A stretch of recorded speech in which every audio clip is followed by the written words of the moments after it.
about the idea of Yom Tov Shorosh and Shechayis b'Shabbos. We had a question: how is it possible that if Yom Tov Shorosh comes out on Shabbos, we should be able to accomplish the same thing with Shabbos as we do normally when we blow shofar? And the question is, even though we explain that shofar's idea is to bring down the level of tainug, the light, and Shabbos does the same thing, and that's why Shabbos we don't have to blow shofar, because we have the power of tainug that Shabbos itself taps into. Still in all, our question was that a very crucial thing of Rosh Hashanah and the Chiddush of Rosh Hashanah is that it's the day of the creation of Adam Rishon. And since it's the day of the creation of Adam Rishon, what's the uniqueness of the creation of Adam Rishon? That the idea of Avodah came about. That Dafke, through the Avodah of Yidden, they can draw down the highest, most levels. Now, the fact that on Rosh Hashanah comes out on Shabbos, there is automatically the power of the Tainug of above, the delight of above coming down. That still does not help us when we're dealing with the issue of needing to have avodah, because it's still not our avodah. So that was the question that we left off with at the beginning of the Maimer. Now the Maimer is going to continue by bringing in a whole different topic and then come back to our issue. So we're holding Ois Gimel, line 13, page Zion. This will be understood by prefacing Mashamar, as what Chazal said. We make we make a neshama swear before it comes down here into this world that it will be a tzaddik. My father-in-law, the Friediger Rebbe, said in the name of the Tzemach Tzedek, the first Rosh Hashanah of the Tzemach Tzedek's life, Shnas Tov Kuf Nun. The first Rosh Hashanah of Tzemach Tzedek was in the year Tov Kuf Nun. He was born in Tov Kuf Mem Tes.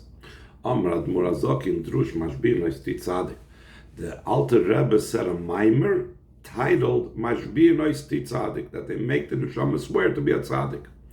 And in essence, that mimer eventually became part of Tanya.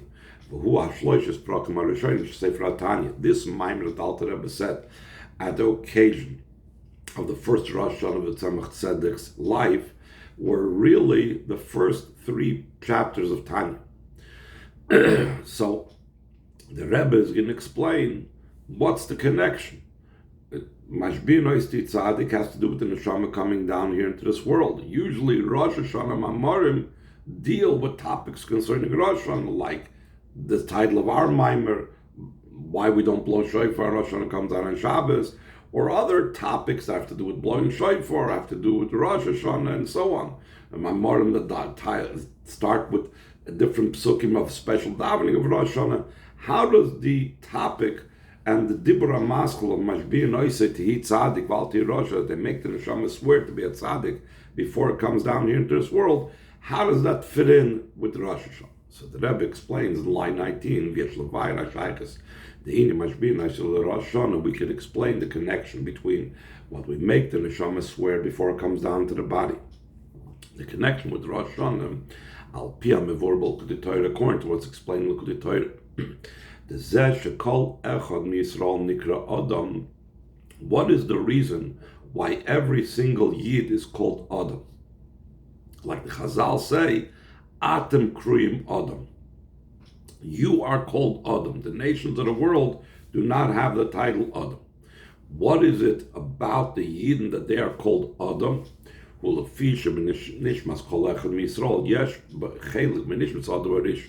Because Adam, we are called Adam because of Adam Rishon.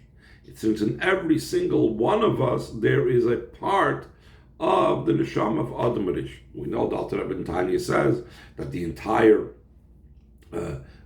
soul of Adam Rishon, from that neshama of Adam Rishon came out the individual neshamas of every single Yid. Some of them come from the head of Adam Rishon, some of them come from the arm of Adam Rishon, etc. Then move on. So therefore, it's understood. If each one of us has a part of the neshama of Adam Rishon in us, so from this comes out about Rosh Hashanah. Rosh Hashanah we know is Yom Brei Adam Rishon. It's the day of the creation of Adam Rishon. It's specifically the birthday of Adam Rishon, more so than being the birthday of the entire world. The birthday of the entire world we mentioned is Chafei El. When is the birthday of Adam Rishon? On the sixth day of creation, which is the day of Rosh Hashanah. Sha'az mischadish b'chol shana hinin hamshachas nishmas Adam Rishon begufay v'yipach b'ap nishmas chayim. Then it renews every single year. We know what happened the first time around always occurs again and again. So just like the first year, 5,784 years ago, on Rosh Hashanah, was when the Adam Rishon soul came into his body. So therefore, every year this occurs. So every Rosh Hashanah, it's the Adam Rishon soul coming down to the body. And since each one of us has a part of Adam Rishon within us, it's also the birthday of every single Yid. It is my birthday, your birthday, every Yid's birthday takes place on Rosh Hashanah. Therefore, the Rebbe says,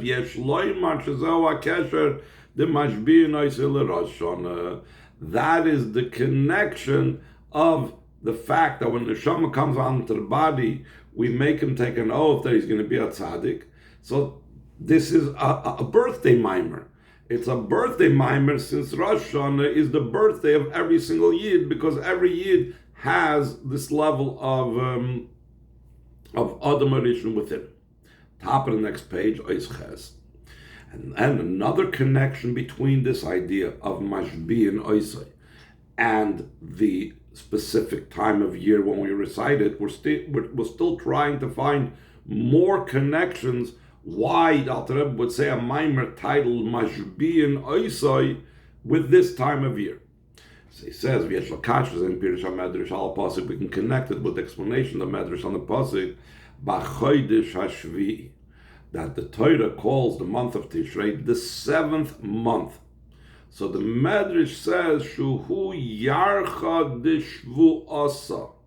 It is the month of an oath, because the Medrash does a play on words, Shvi'i Milashon Shvua. In other words, the word Shvi'i is related phonetically and also by spelling to the word an oath.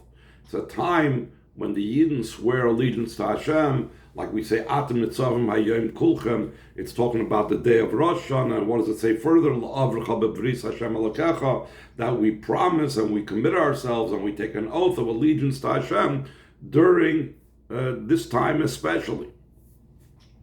And this idea of being an oath has to do with, and the month of an oath also has to do with the idea of Mashbi and Oisai Tzaddik. First of all, it's the general idea of taking an oath, but it has to do specifically with this month. So he says in line 3, like it's explained in Omar and Tzemach Tzedek, HaShaychas, the Yarchad, the Shvuasal, Mashbi and Oisai Tzaddik, the connection between the month of an oath to the idea that they make him swear that it'll be a tzaddik. It's the same idea, it's the same concept of taking an oath of commitment and loyalty to Hashem. Then the Rebbe adds, perhaps we can add the B'chodesh HaShvi Shloisha Pirushim.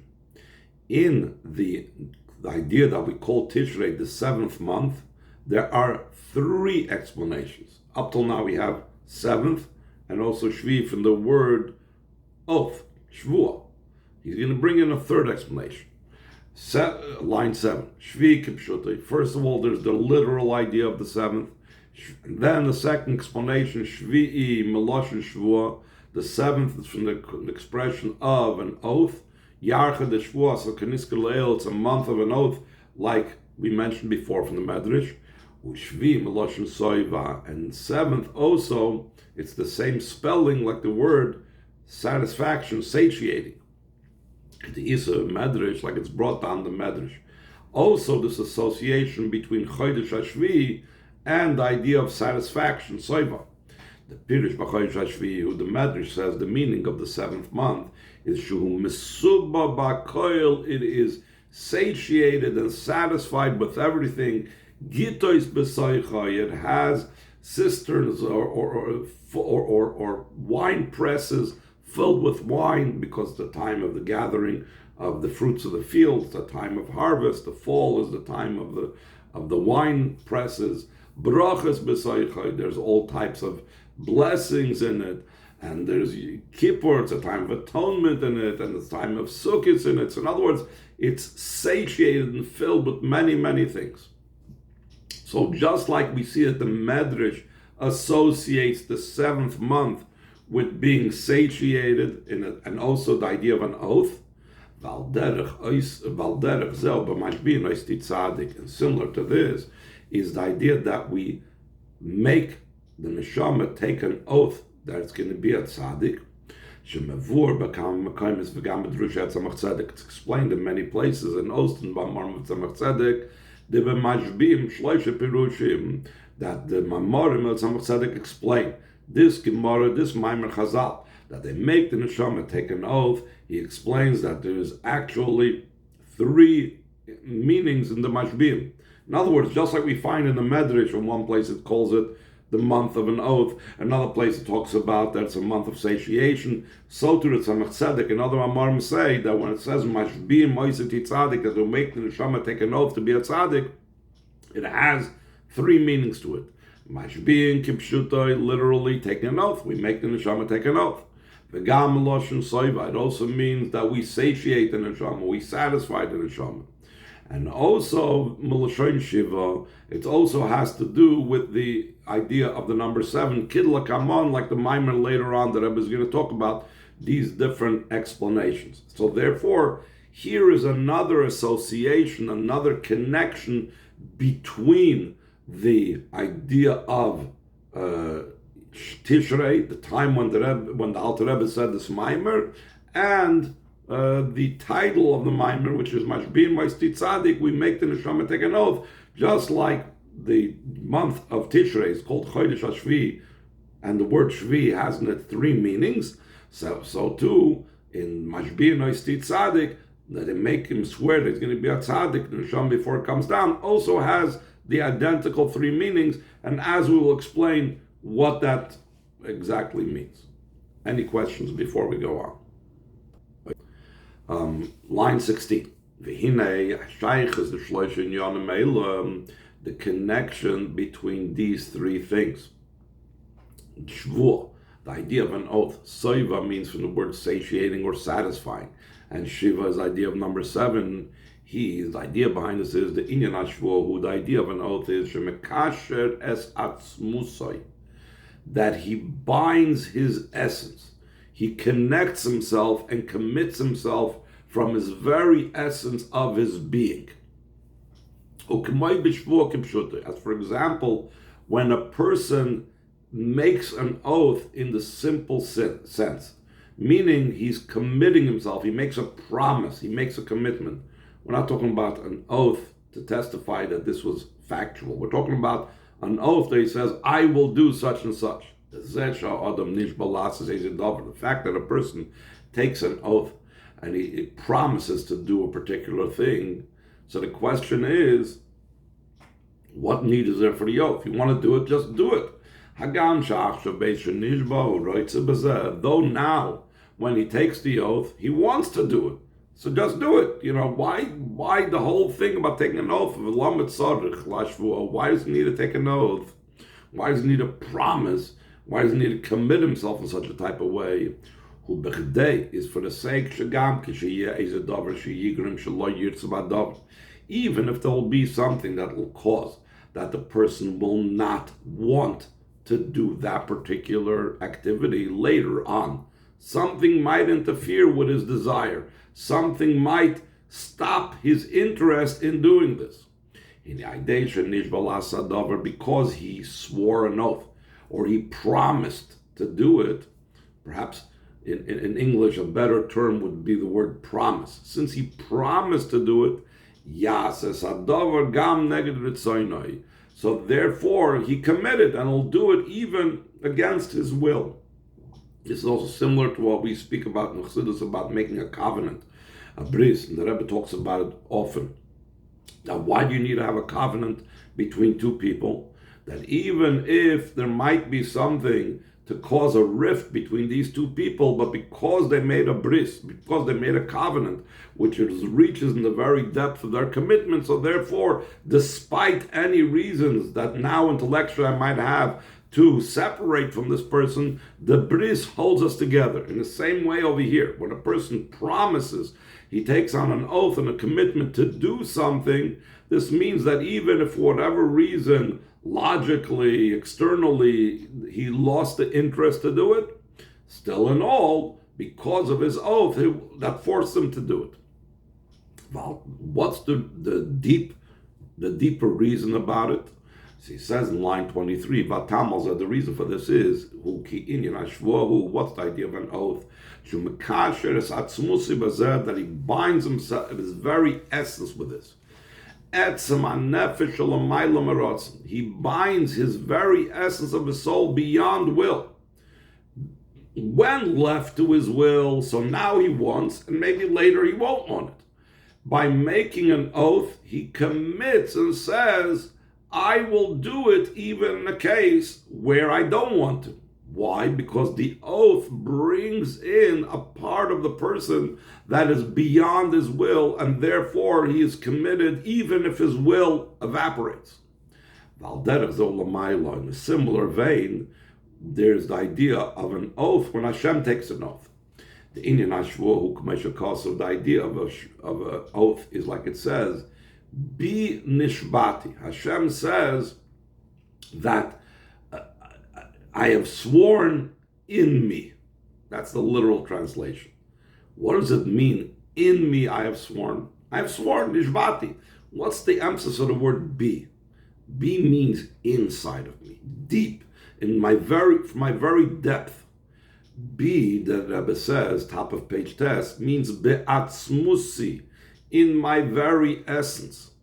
Like it's explained in the Mamorim, the bi koy al atik, that the level of bi, what does it mean, bi nishbati, in my being, in my essence, that goes on the level of atik, the highest level of keser, the level that's connected with the Ein Sof.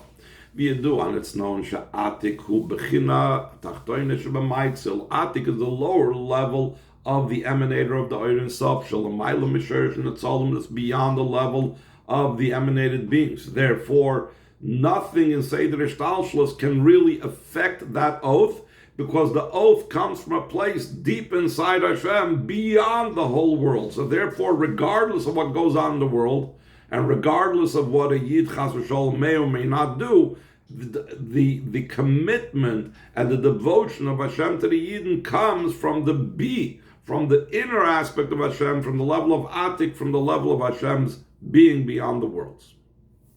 So now, we're going to, based on this definition of what a shvuah is about, what an oath is about, we're going to apply it concerning what it says in the beginning of Tanya, and this Maimer Chazal that it says, that's the idea, that we make him take an oath to be a tzaddik. The Tzemach Tzedek and other Mamorim ask, what is this oath about? Why make the neshama take an oath? I mean, it's not the Nefesh HaBahamis taking an oath, because Nefesh HaBahamis is not interested. It's not the body taking an oath. It's the neshama, the Nefesh Elokis. So similar to what we asked before, why take an oath? You want to do it, do it. The neshama wants to do what it's supposed to do. Why make it take an oath? The neshama wants to be a tzaddik, wants to do Torah mitzvahs. So the Rebbe explains, this here is the purpose of the oath. The fact that we have to make the neshama take an oath, that's going to be a tzaddik.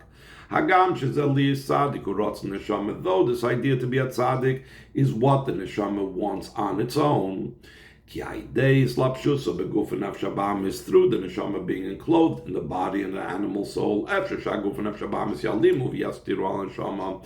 It's possible the body and the animal soul will conceal and hide the neshama. They will cover over the neshama. Especially how much more so is this, because we know that the root where nefesh lekis comes is from the world of tikkun, from atzilus and lower.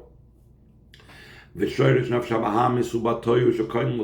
the root of the animal soul is in the world of toyu that precedes the world of tikkun. Therefore, it's possible that the nefesh habahamis has this power to cover over the desires of the nefesh lekis. Because it's able to cover over the desires of the nefesh lekis, it's similar to what we said before. Why does a person take an oath? Because though now I want to do what's right, later it's possible that my will be concealed. And because it's possible that my will be concealed, it's necessary for my commitment to reach a place that's beyond the will. The same thing over here. Since the nefesh lekis is possible to be hidden by the nefesh habahamis, we need to tap into such a deep level of the nefesh lekis where the nefesh habahamis cannot touch it, like we'll soon explain. So he says in line 11, therefore we make the neshama take an oath that you will be a tzaddik. The inyan haneshvuahu, the idea of an oath is amshachas shoyrish haneshama ki moishi mushreshes ba'atzmas orin sof l'mayla me'ini detoyu v'tikun. The idea of an oath is drawing down the root of the neshama, the way it's rooted in the essence of the infinite light of Hashem, higher than the idea of toyu and tikkun.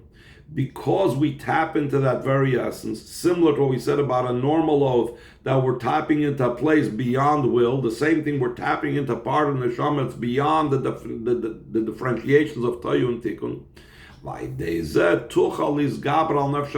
Through that it's able to overcome the nefesh habahamis. Because of this greater power, it taps into a source that's higher than toyu. Usually toyu is more powerful than tikkun. But by the shvuah goes to the real depth, like we said, by the Hashem, it goes to Hashem's deepest level. The same thing, the oath that the neshama makes taps into the level of the neshama that's higher even than the nefesh habahamis, and therefore can overcome the challenges of the nefesh habahamis. That's why that they make him take an oath. It's also from the word satisfying, satiating. What does that mean? The soivahu nesinas koyach, the idea of satisfaction, is about empowerment. That we're satisfying him, we're giving him the strength, we're giving him the energy to be able to do this.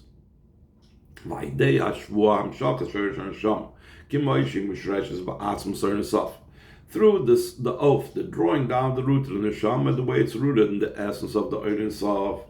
Shehu bedugmas shoyrish haben kemoishu b'moyach ha'av atzmi terem shnimshach.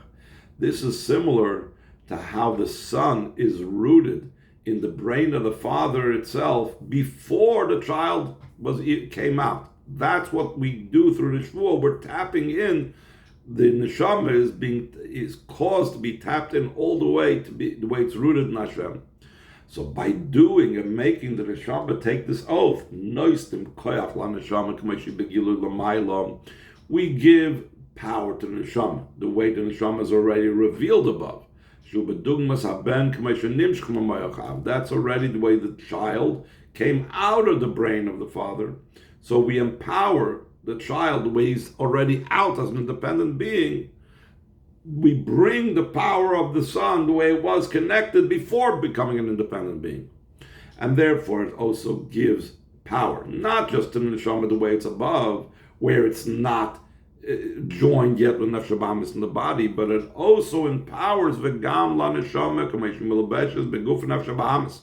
It also empowers the neshama the way it's enclosed in the body and the animal soul. To do its service in turning away from bad, which is the first part of the equation of the shvuah that says mashbi'in oisim, we make him swear first al tihi rasha, do not be a rasha, indicating the avoid of turning away from bad.